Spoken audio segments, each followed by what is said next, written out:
Hey everyone, it's Pamela Houston, aka Inspire Superhero, with my superhero boyfriend Dan and George Costanza.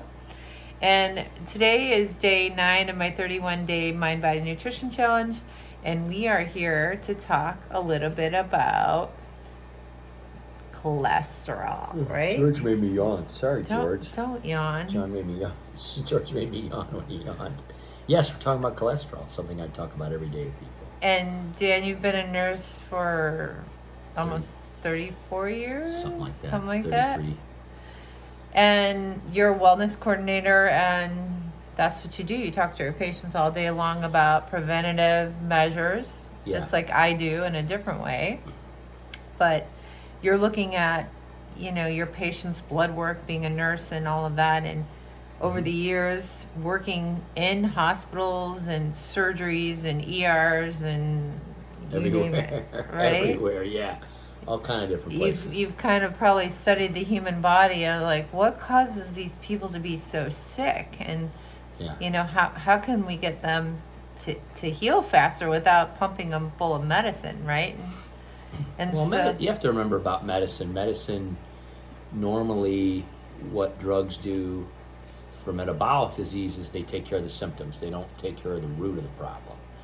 Metabolic disease, by definition, is defined as a disease that's caused by lifestyle. So a lot of those drugs were actually never developed to be taken for a long period of time. They were developed to basically help a person reduce their symptoms while they make a lifestyle change. A lot of people don't know that. They were never meant to be taken forever. And a lot of people are just like, well, I got high cholesterol, it runs in my family, right? And what do you tell people when they say that? Well, eating saturated fat and cholesterol is what runs in your family. There are genes. There is a gene called the MTHFR gene, and it's very rare. And I do run across folks that have this gene. I'm actually working with a young lady right now. She's about our age. She's 49. She has this gene, and I have worked with other folks that have it. And well, first of all, it can cause your cholesterol to be high or low, like high HDL or low HDL or high LDL. But it also comes with a slew of other symptoms. So if you have this gene, you're most likely going to know it, and you're going to have a lot of other issues as well. Would it be detected when they were little?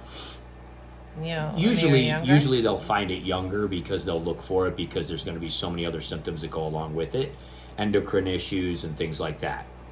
But I've worked with folks who have that gene and are still able to have perfectly healthy cholesterol as long as they don't eat a bunch of it like everybody else in America. So we grew up, we're both Polish, and ironically, we have a little Cherokee Indian in us too.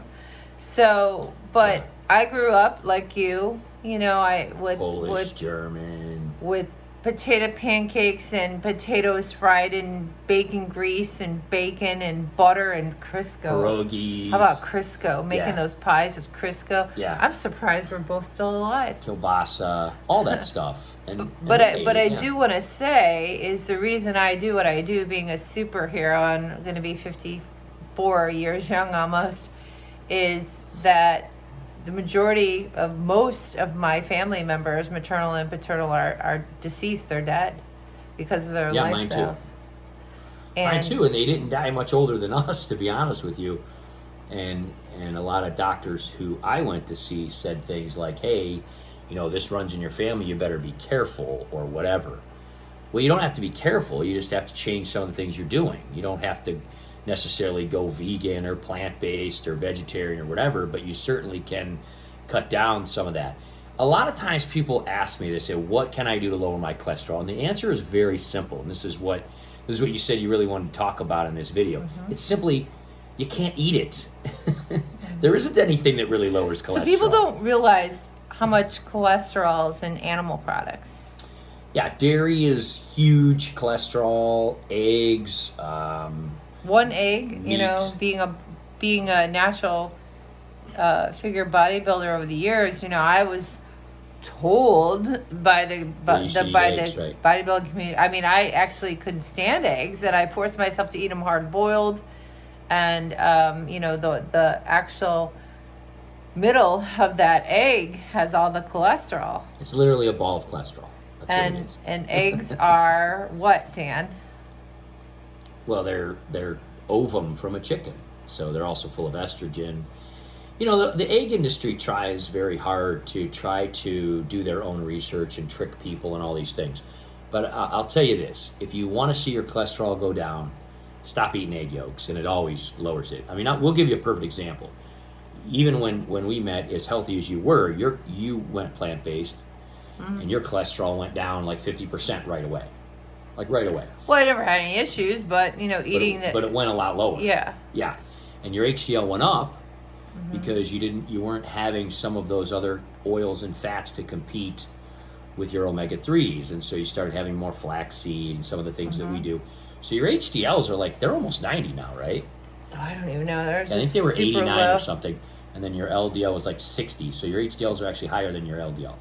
So that's an awesome place to be because you basically have more good guys than bad guys.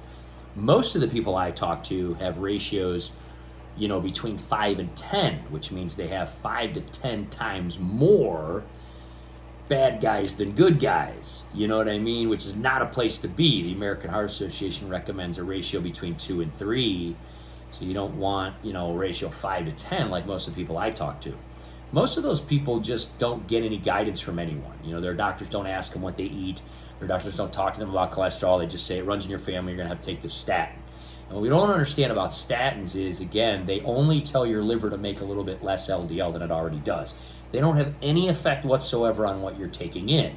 And that's what people don't understand. People think that these drugs that you take, or that if you take this or that it somehow lowers the cholesterol you're eating. It does not. It doesn't do anything about that at all. They have tried to make fat binding. You remember a really funny thing that happened back, I want to say it was the late 90s, it was called Olean or Olestra or something. Yeah, I was going actually to Cuyahoga Community College West, Tri-C in Parma, and I wound up being on their editorial staff and the fitness area called The Spectrum. I can't believe I remember that. And that was my first article on Olestra, and I interviewed all of the professors and the scientists there at Tri-C on what they thought of it. And basically the head professor there, he was like, you know what that is?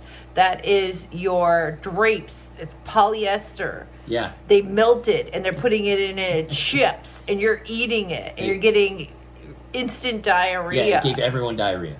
It's funny how they promoted it. I'll never forget it. Like Pringles, there was like Olean Pringles and stuff. You don't see that on the market anymore, do you? And it's funny how people just forget about it. Like food companies just are like, oh yeah, let's just bury that and we'll come up with a new product. And people just forget about these things that, the food industry and the drug industry and the supplement industry tried to do. They always try to do these tricks.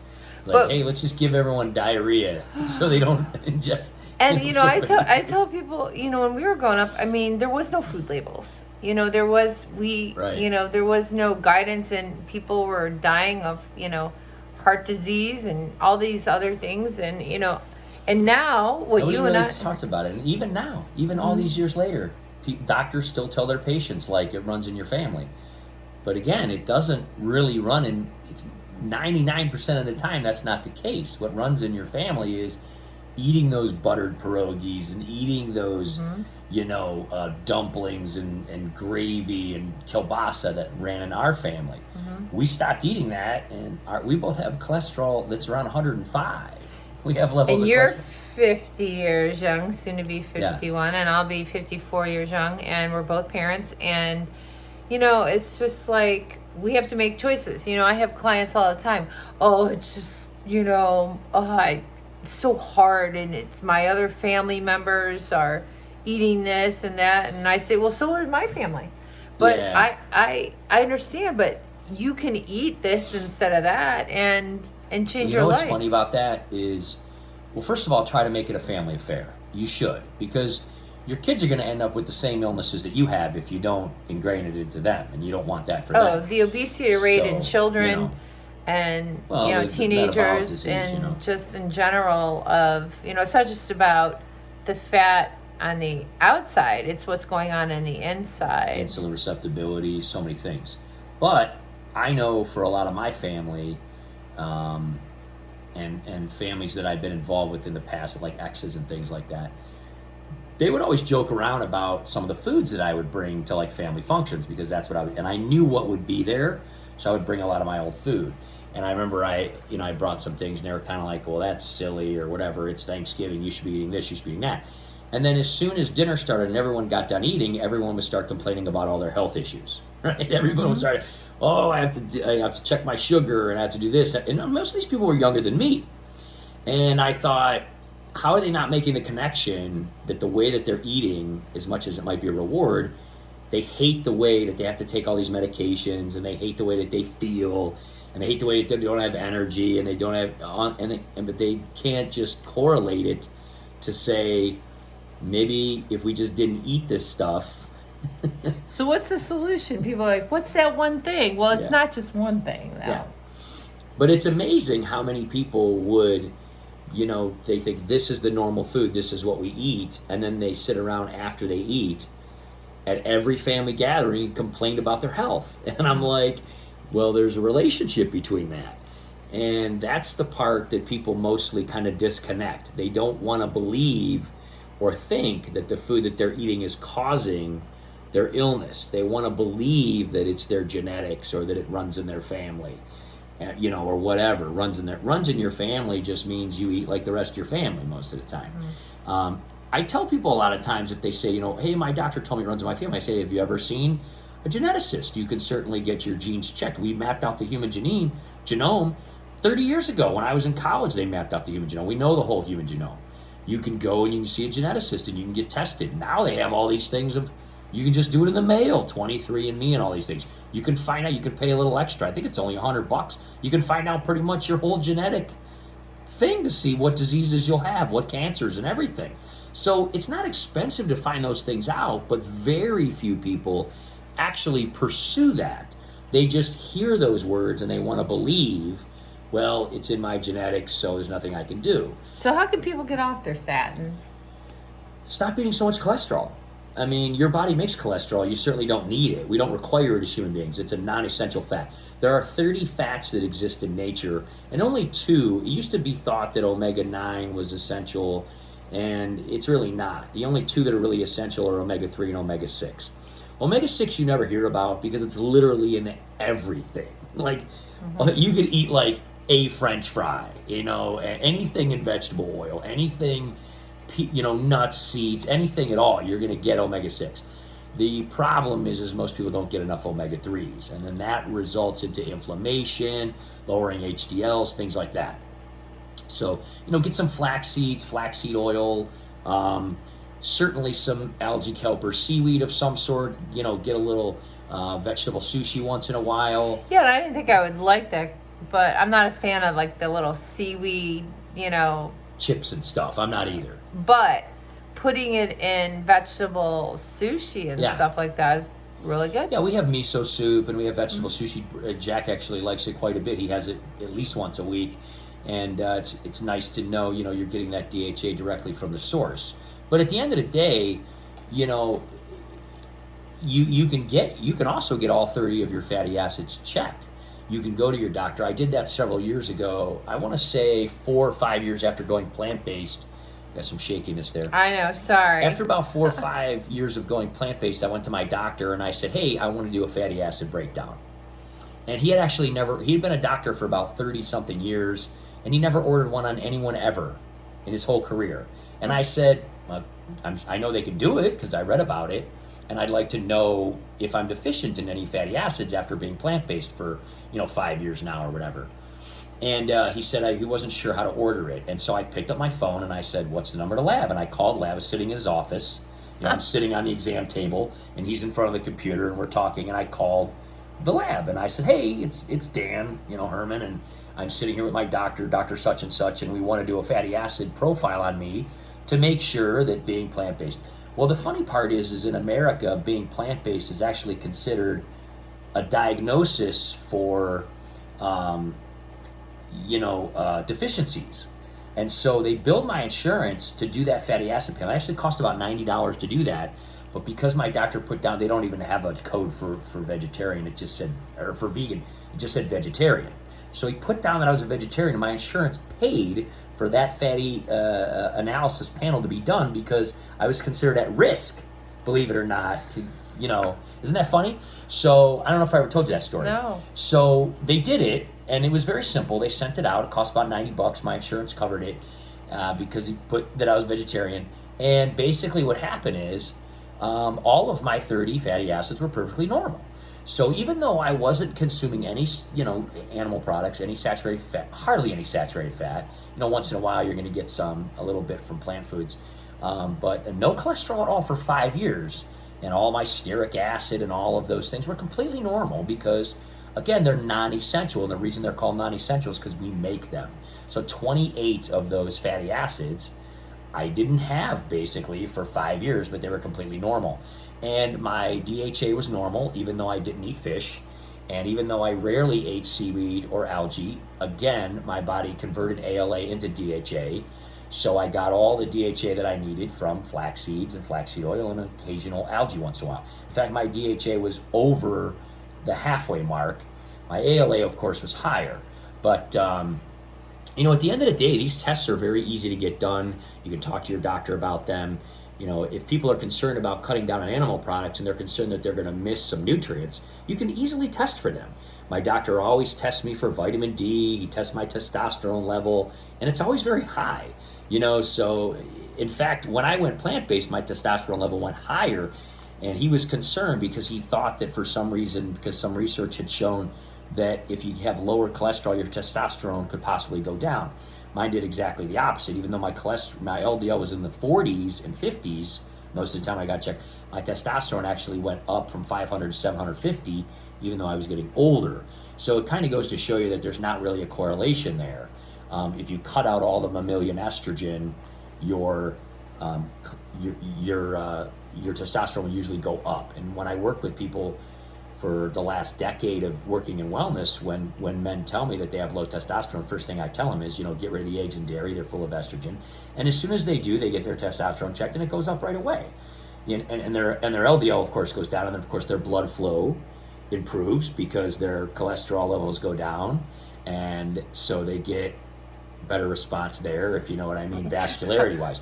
So a lot of men that I talk to actually are using things like Cialis and Viagra, and then they go plant-based and they don't have to use those anymore. Isn't that amazing? Because their cholesterol goes down and their blood flow goes up, and their testosterone goes up. So that one thing was just more than one thing, but basically for anybody watching out there, which we hope there's more than one person, we hope to help change your life, or maybe it's your friend's life or your family's life that has high cholesterol, or maybe it's you, to get off those meds, Yeah. just It's cut a good that way to cholesterol. start. It's a good way to start looking at how many milligrams of cholesterol you're taking. It's really recommended that we have less than 100 milligrams a day, ideally. The USRDA and the Heart Association, they'll say 200 or 300, but really you want to get it less than 100, which isn't much. What do you think has, out of all the patients you've worked with, looking at their blood work and their cholesterol levels, getting them to, do what you're recommending, just like we're making these videos, has the highest amount of cholesterol for? Well, egg yolks are number one. And I know a lot of people try to deny that, and they try to, argue the research and stuff. But when you do what I do for a living and you look at people's labs, it's very prominent. When they cut out the eggs and then they get their cholesterol checked a month or two later, their LDL goes down tremendously. And their eggs number one. And especially for people who eat them a lot. Now, some people may have an egg or two a week. You're not going to see a substantial difference. But I talk to people who have 2 or 3 every day, and that's a ton of cholesterol. And their LDL will drop sometimes 70 or 80 points in just, like a month after dropping those out. What other things do you think that dairy, people... cheese. Dairy, cheese is massive. Yeah. People in America put cheese on literally everything. They don't just put a little cheese, they put a lot of cheese. And you have to remember that, a tiny serving of cheese could have 20, 30, 40 milligrams of cholesterol in it. And we're not even getting into the saturated fat. That's a whole other thing. That, of course, adds to it, too. But, the other thing is people seem to think that, one meat is better than another. Like, chicken is actually the leading source of saturated fat cholesterol in America because of the skin. So a lot of people eat, chicken wings, which, of course, are mostly skin, and birds, all birds, stored cholesterol in their skin. So you could sit down and eat a dozen chicken wings and you think, well, that's not a lot of meat, but it is a lot of cholesterol. It could be a couple of days, maybe even 3 or 4 days worth of cholesterol just in one serving of something tiny like that.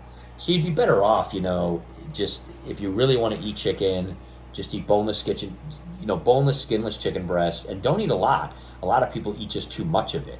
You could get 100 milligrams of cholesterol from chicken breast if you just eat like a normal, serving of chicken, say. Or try some Gardein over there at Yard House. Yeah, there's certainly Gardein and wings made out of pressed tofu and textured tofu that are really pretty good at this. Super good. Yeah.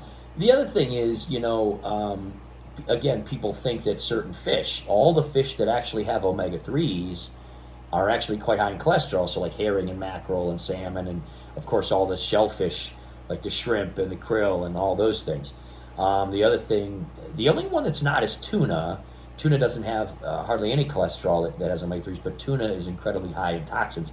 Mercury, lead, BPA. And I think I was eating that forever. It's just like, I never thought about it, but, being in a athlete and bodybuilding, eat that canned tuna and spring water and then it just clicked, as I started eating more plants. I'm like, that's dead fish in a bag or a can, loaded in salt. Yeah, the ones in the bag too, especially, have a lot of sodium, and of course that's horrible.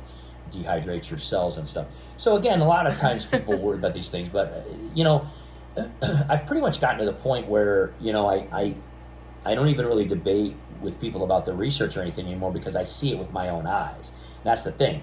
When people that I work with lower their sodium, their inflammation goes down, their blood pressure goes down. It happens every single time. When they get rid of the egg yolks, if they really want to eat eggs, I go, well, please just eat the whites, If they get rid of the egg yolks, if they cut down the cheese, if they cut down the ranch, if they cut down the cream, their LDL plummets. It happens every single time. You got to remember, in 33 years of doing this, I've had about 1,000 patients a year. That's a lot, but that's average. I mean, if you talk to a nurse that's a busy nurse that works in rehab or something, or that does what I do for a big company, 1,000 people a year is 33,000 people that I've talked to in my lifetime and worked with as a nurse. That in itself is the evidence that I needed. I've never had someone who stopped eating eggs and their cholesterol didn't change. It's never happened. You know what I mean? Or, hey, I'm gonna stop eating fried chicken legs and wings, and their cholesterol didn't change. It always works. It works every time. Mm-hmm. It doesn't ever not work.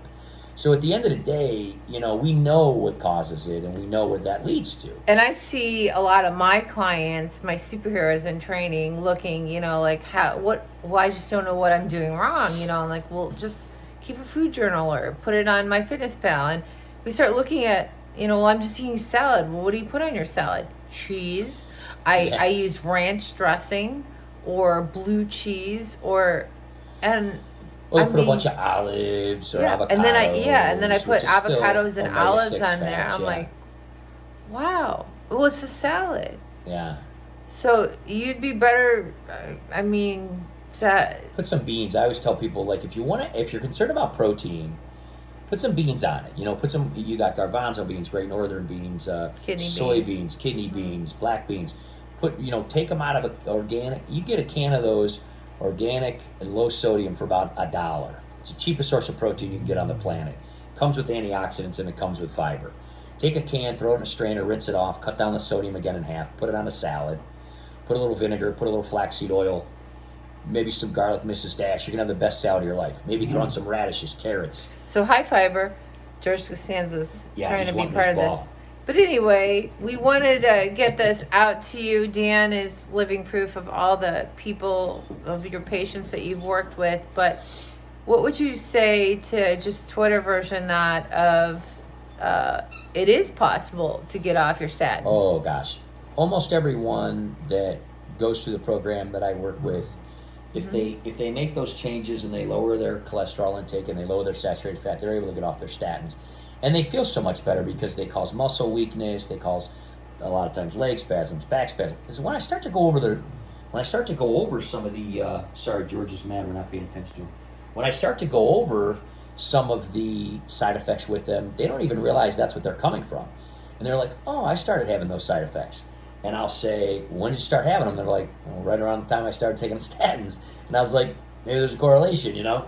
And they don't really realize it. You're this medicine and that medicine are causing this side effect to that side effect. I mean, would it be nice just to get off that medicine? And is it possible? Yes. That's why we're making these videos. It is, and there's many people that I work with that are able to get off their blood pressure medications, off their cholesterol lowering medications, and a lot even off their diabetic medications, because once they actually learn what causes insulin resistance, you know, again, it's making changes. It's as far as a person wants to go, but I always tell people this, you know, I'm going to give you the information, I'm going to give you the thing. It's up to you. If it's more important for you to put that pile of cheese on your salad than it is to with the salad dressing and then, you know, if it's more important for you to the have egg that sandwich and enjoy it than not giving yourself a shot or checking your blood sugar every day or taking a pill. I mean, you know, you have to weigh those options. And the other thing you have to look at is what's it going to lead to? You know, do you want to have your freedom when you get older? Do you want to have your independence? Do you want to be a burden on your family? Because they're going to have to take care of you, or you're going to end up in a nursing home or something like that. So, and that's what we're all about, is preventive, you know, measures. And that's what I do with my business, I Kill Fat Fitness, and Inside Pope Fitness here in North Ridgeville, Ohio, and doing online training and helping people nutritional coach them. And we work together as a team. You help me out a lot, and with the consent of my clients. If they want it, yeah. Mm-hmm. They don't always want to hear the truth, but we're going to tell them the truth anyway. And I like when Pamela comes around to do my wellness presentations and stuff with me too, because people have a chance to see that this is who we are, this is our life, this is our family, this is how we live. We don't just, you know, we practice what we preach, basically.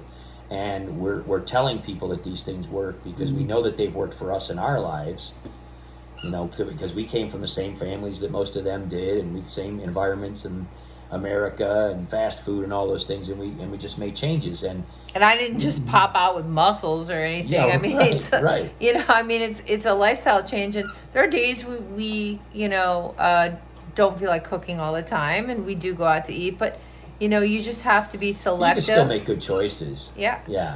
We'll go get, like, you know, black bean burgers or mushroom burgers or quinoa burgers or, you know, veg. There's all kind of choices out there. Most places, and we're very blessed now, you know, and just really, time has flown by. Thank you, Dan, for helping me choose to go where the grass is greener on the other side of being vegan. But it didn't happen overnight. It was a process. And I think it's important for people to know too. Like, it's a choice that you made. Like I never said anything to you about, you know, a lot of people are like, oh, Dan turned you vegan.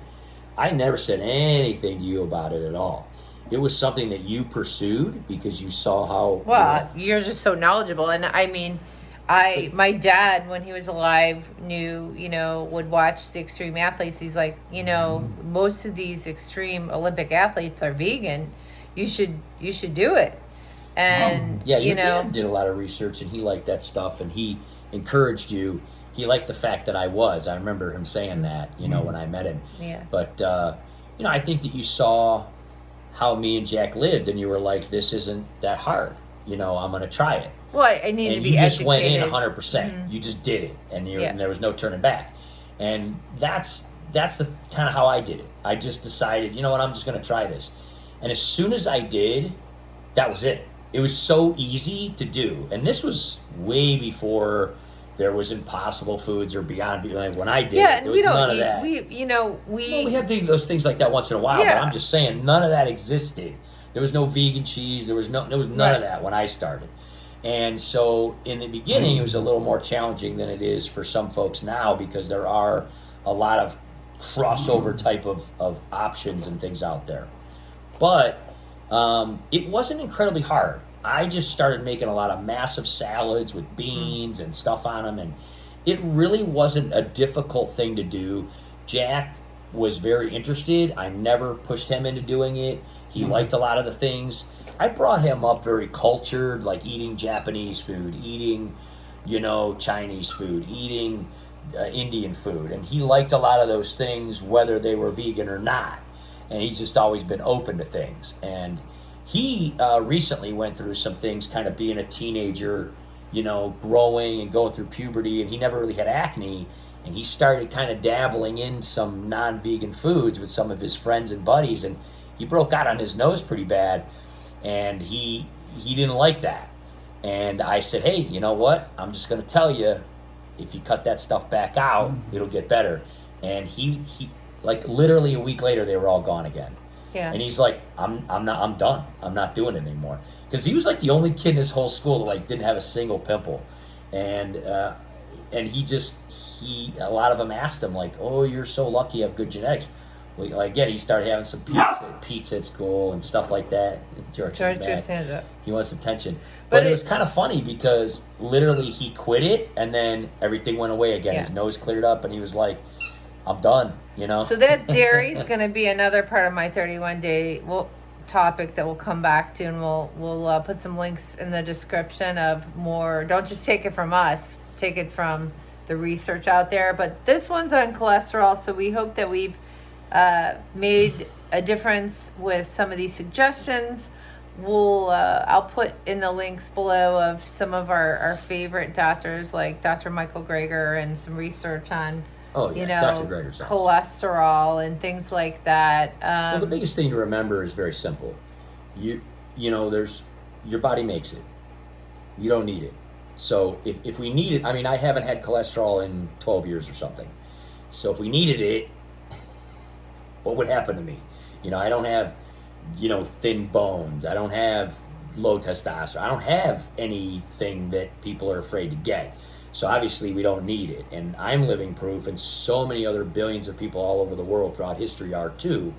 At the end of the day, just cut down how much you're having. You're not going to believe the difference it makes. That fast. Very quickly. I mean, people's cholesterol levels can go down in a matter of days. And when you get to a certain ratio, this is, if you want to read an interesting book about it, check out Dr. Esselstyn. He wrote a book. He was a cardiac surgeon at the Cleveland Clinic. He did a huge study on it there, and it's called Preventing and Reversing Heart Disease. You can get it on Amazon for about 10 or 12 bucks probably. And it was a massive research, and it was, what do they call the New York bestseller. And he proved that you can actually reverse heart disease without medications or surgery by just getting your cholesterol low enough. And the book is a phenomenal book, and he's helped many, many thousands and thousands of people do that.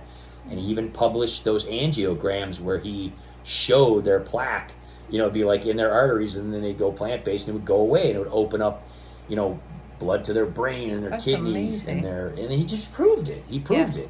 And there's been many other studies like that too. So it's amazing, even the cholesterol that we've been developing in our bodies, because in America, you start to develop plaque on the walls of your arteries when you're about 8 or 9 years old.